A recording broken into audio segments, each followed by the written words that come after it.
Hello, ladies and gents, Hagbard Celine here on a beautiful Monday afternoon, and I have my final installment of our saga with Ollie. As it were, this is the video about his Hitchens-Dawkins phase, and in it, all he does is socially signal that he is morally superior and intellectually superior to Hitchens, Dawkins, and Sam Harris. Although for some reason, probably because he says he only read one of his books, Sam Harris is not one of the titular characters in this. Let's just hop right into this and roll the tape.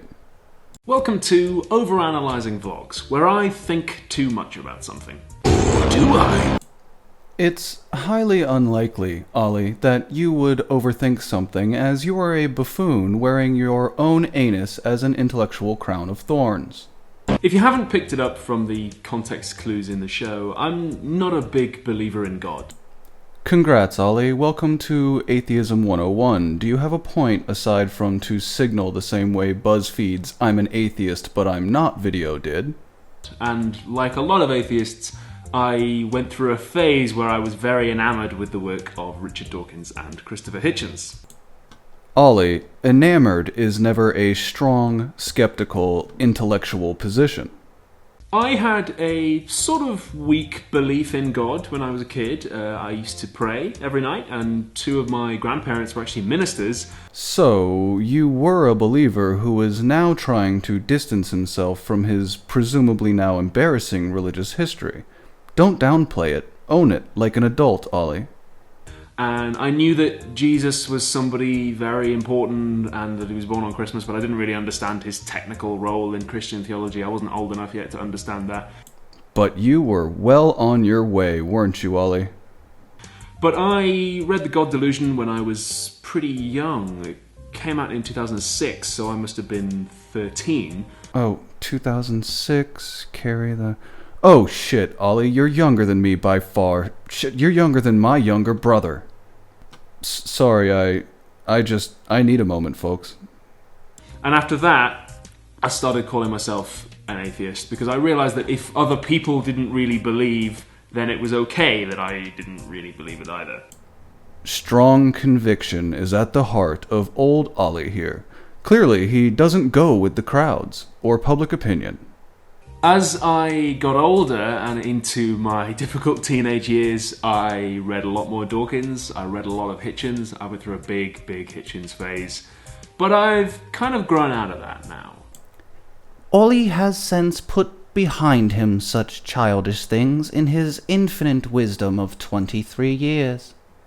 A little bit like how some people go through an Ayn Rand phase, where they think that Ayn Rand is the greatest philosopher in the world, and then you keep reading and you keep studying and you move beyond that. Not everyone does, obviously. I mean, Richard Dawkins is still in his Richard Dawkins phase. Very mature, Ollie. And some adults are Randroids, fans of Ayn Rand. But they're all much stupider than me, because our viewpoints on many issues differ. But that was my personal journey through it. As I got older and more politically and socially aware, more mired into social justice education is what he means. I began to see more the very problematic things that Dawkins says, particularly on Twitter. Citing Twitter as a source is beginning to wear on me in ways I never once imagined. As for problematic, which he indeed just said, he defends it himself in a separate video. I won't be doing this, as this is the last of Ollie I can take. And I went back to his work and Hitchens' work and reevaluated it in the context of new writers that I'd read later on, including their critics, particularly Terry Eagleton. His book Reason, Faith and Revolution was a good one for me. The Terry Eagleton work he just cited was available for free download. I would advise that everyone read how heated, defensive, and full of baseless assertions against both Dawkins and Hitchens this work is. He attacks the model of religion that Dawkins and Hitchens work from. And also Phil Zuckerman, if you read his book, it's called Faith No More, he interviews people who've given up their religion and talks to them about why. And they're not often persuaded by aggressive argument and, quotes, debate.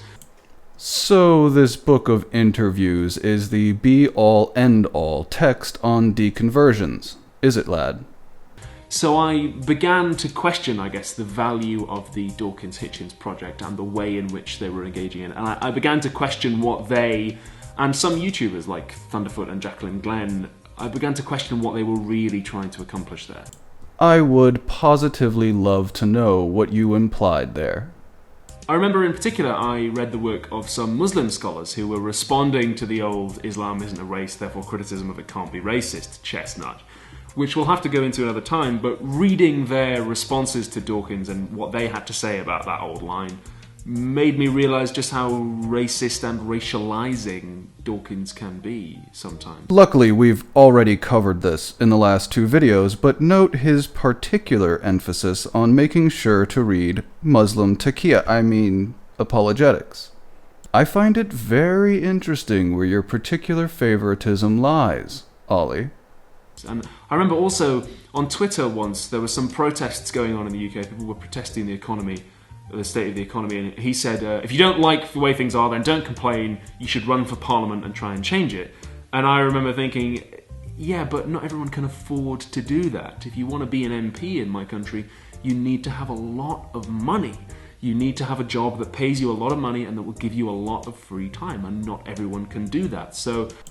Or via a widespread social support group in the form of a grassroots financial movement, but it's okay, just stay in the box like a good boy, Ollie. To say that people who are complaining should be running and changing is to miss the point. That was the phrase that really stuck in my mind, is that he and Hitchens often missed the larger social point in favour of some smaller or less important pedantic logical point. Your problem appears to boil down to the fact that they advocate for realistic, applicable social and political change, while you would prefer they spoke in the broad, sweeping ideological terms of peoples and groups and movements. And that was really the phrase that stuck in my mind, is that you've missed the wood for the trees. Maybe if Christopher Hitchens was still alive and he was on Twitter, I would be as embarrassed about my previous defence of him as I am of Richard Dawkins. I once actually defended Richard Dawkins on Twitter. I forget what the specific goof he made was, but I leapt to his defence. And a while ago, I actually went back and I apologised to the person that I defended him to, and was like, yeah, you know what, you were right. He's a real arsehole. What we have just witnessed was college-level self-flagellation and social signalling. It's amazing. I never went through a Sam Harris phase. I was never that bad. You were never that bad, eh, Ollie? Okay. Probably only because I didn't actually read any of his work until I was in the 3rd or 4th year of university, by which time I was starting to grow out of that phase anyway. I read his book The End of Faith in uni, and maybe that was my inner Dawkins-Hitchens fanboy trying to reassert himself, but I wasn't impressed, to be honest. I found the politics to be pretty reactionary, and I found the philosophy to be pretty shoddy. A fucking 23-year-old is saying that Sam Harris's philosophy is shoddy. Fuck, Ollie, stop. You're killing me, please. And knowing that he was quite closely associated with Hitchens and Dawkins was again a factor in me going back and reevaluating their work.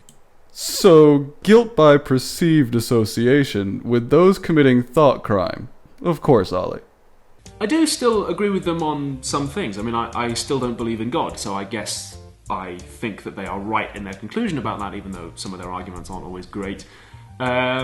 I do love all the specific points and examples you give here, Ollie. It's really good, detailed work. I do enjoy Christopher Hitchens' journalistic work on Mother Teresa. I still find that interesting.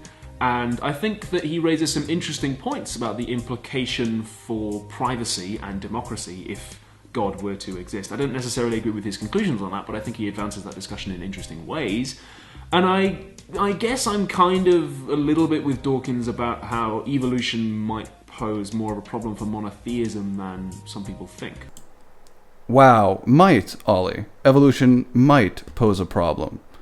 Ollie, you're a moron. I've really tried to keep this at least somewhat civil, but you're simply an inexperienced, unworldly, secluded, sheltered, upper-class moron. But I am certainly less fond of them than I was, and I guess I'm less intellectually afraid now to say, you know what, sometimes you're really, really wrong about a lot of stuff. Again, you've made all very good points here, Ollie. I guess the reason I'm making this video is because I was going through my bookshelf recently and deciding what to keep and what to donate, because I've only got a finite amount of space. And a lot of the things that I'm going to be donating are all these Hitchens books and Dawkins books that I read in my teenage years and got so much out of, and now they don't mean as much to me, and I'm just sort of giving them away. Oh, I know. At least from what I've read in my comments section, you were kind enough to give them to one of my viewers. I think that for a lot of people, Dawkins and Hitchens were their first introduction to non-belief, and for that reason it can sometimes be a little daunting to cast them aside and say, yeah, you know what, I can move beyond this. That's because they were for you, Ollie. This is projection at its finest. It is projection of a life experience that he has admitted to previous in this very video. And if you're still in your Dawkins or Hitchens phase, then fine, that's okay. Don't forget to read some of their critics, though. And in particular, don't forget to read some of their critics who maybe agree with them that there is no God, but who would take serious issue with the other things that they say. I have. Now, I challenge you, Ollie, to find me one of their critics who does not employ intellectually dishonest tactics to do so. So there we are. That's quite a personal video from me. It's a section of my life and the journey I took through it, and maybe we feel like we know each other a little bit better now. Or maybe I'm just reading too much into it. Or am I? Don't try humor, Ollie. It's just not your strong point.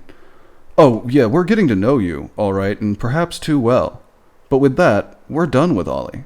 Shall we all cleanse ourselves in each of our own preferred manners? I must keep the videos this week somewhat short, as I am exceedingly busy.